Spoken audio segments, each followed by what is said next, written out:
Jaron Ennis will make his £154 debut this Saturday night in his hometown of Philadelphia, taking on tough Angolan veteran Uisma Lima, a fighter who's never been stopped across his career to date. Both fighters are coming off wins heading into this one, with Lima defending his less well-known IBO light middleweight title over in South Africa, while Jaron Ennis arguably put on a career-best performance in his absolute dismantling of former WBA welterweight champion Imantas Stanionis back in April of what was his final fight down at 147. Jaron Ennis comes into this one as the absolutely monstrous minus 3,000 favourite this weekend, with Lima coming back at around a plus 1,300 at most books. Before we get into a best bet for this one, as always, if you're enjoying the content so far, please do us a favour, hit that like button. It's always very much appreciated. And don't forget about Wager Talk's heavily discounted 1 year all access pass as well, which if you buy 2026, you get the rest of 2025 absolutely free. One of the deepest discounts Wager Talk has ever offered,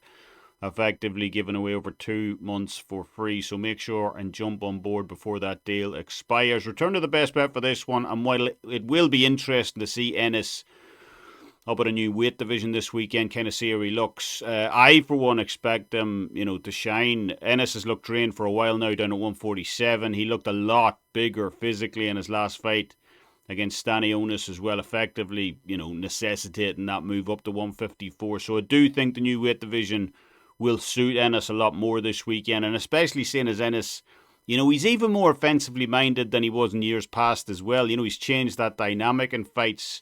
There's an element to Boots now where he is willing to take risks in the ring that perhaps he wasn't a few years ago. Ennis was walking down, trading inside the pocket against a very heavy front foot pressure fighter in Romain Villa 2 years ago. Same again with Stanionis last time out, as we mentioned. Stanionis has some terrific hooks in his arsenal, especially with that kind of hair trigger left hook of his. Yet Ennis was unperturbed by that particular shot, stayed inside against Stanionis, broke him down from the inside as well. Ate a couple of those left hooks in the process, but it didn't faze him at all. So there's definitely an element to Boots' game now where his mindset has changed from, let's say, 4 or 5 years ago, where he's willing to take more risks inside the ring, kind of walk opponents down, walking through fire essentially when he doesn't have to.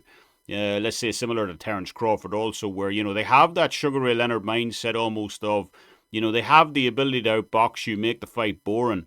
Certainly have all the skills to do that, but nonetheless, they decide to go offensive, really kind of put it on opponents, turn the screw. And that applies to Boots here. If he wanted to, Boots could effectively make fights look easy.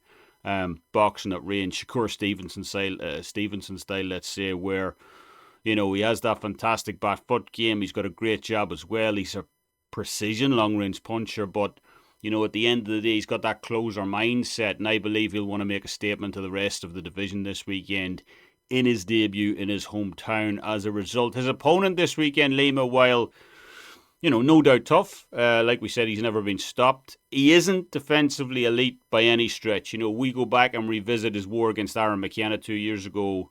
In fairness to Lima, that was a short notice fight, but still, that was an in-the-pocket war from start to finish across all 10 rounds. Lima continually walking forward and McKenna trading big hooks, I should say, on the inside, and he got badly rocked by a big left coming back at him late on in that fight as well. I remember watching it, cheering on at the time. McKenna is not too far away from me in Ireland, neighbouring county over, so was cheering him on in that fight. And he caught Lima with a big shot. I think it was round 8 or 9. And look, while I am a big fan of McKenna, you can't compare him to Boots at the end of the day. Liam Smith was a great win. Liam Smith, a former champion, but, Liam Smith was also on the downslide. So at the end of the day, if McKenna is badly rocking you with stinging hooks on the inside, what's a closer like Boots going to do? Over in the US, no less, a country that Lima has never even fought in. So I think Boots makes a statement up at 154 this weekend. One of the most loaded divisions in all of boxing as well. Virgil Ortiz, Tim Tszyu, Sebastian Fundora, Xander Zayas, Murdazaliev as well. So this division has some monster names in it, and I expect Boots to firmly put his name in that mix as well with a statement win here on Saturday. So Boots by KO for me. I already bet it at minus 330, I believe, last week. Not usual, obviously, a play odds that big, but I'd be shocked if Lima makes it the distance, given what he's shown defensively in this one. And, you know, as at the time of recording, that's already sitting at minus 400 right now. So, yeah, I like Jaron Boots Ennis to win by KO TKO this weekend against Uisma Lima over in Philadelphia. That'll do it from me anyway. Let me know what you guys think down in the comment section below. Can Boots make a statement up at 154 this weekend, or will Lima prove tougher than anticipated? Let me know down in the comment section below. Don't forget to leave your own thoughts and predictions down there. Also, as always, thanks for taking the time to watch the video. It's always appreciated. And until next time, Slánahwálja. Best of luck on all your bets.